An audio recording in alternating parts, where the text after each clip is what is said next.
Tersiapkan kembali ada Tali Kotang bersama Nyo Delisa Pas di Hati.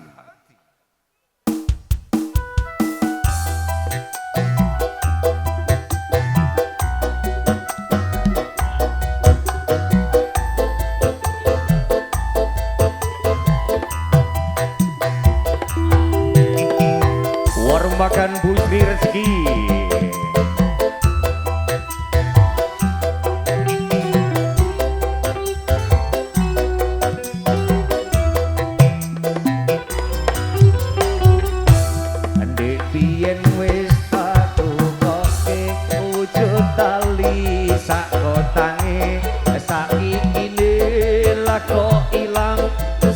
Selirane lunga menyang ngendi tanpa pamit lan ngaperi apa lali kowe karo aku iki najan regane 6.000 aku wujud katresnanku jare kowe melu aku lakom layu opo kurang larang pungkasane kowe ilang ning endi aku goleki tali kotang di pasar. Ayo Pak Gugul.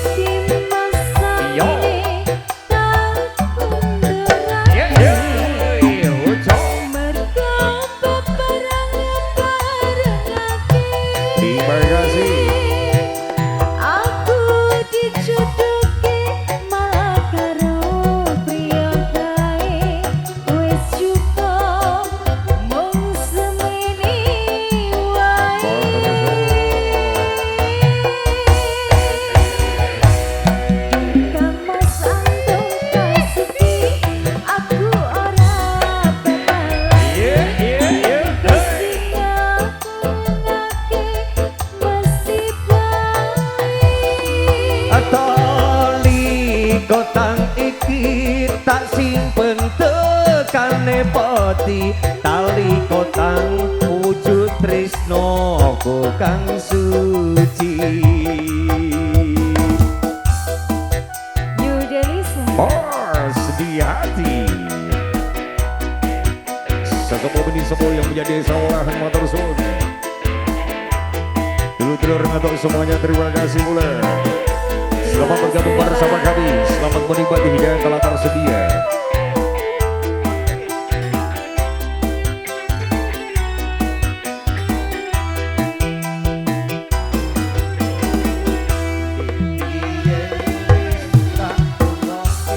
Wujud tali sak kotange saiki lha kok ilang sak slirane tanpa pamit lan ngaperi apa lali kowe karo aku iki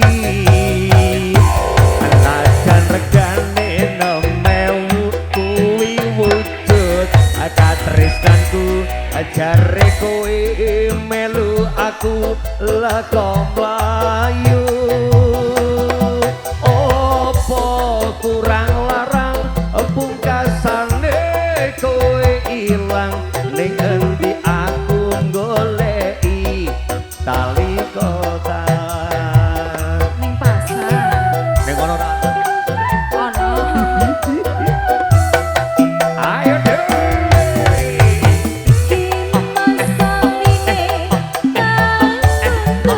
iya iya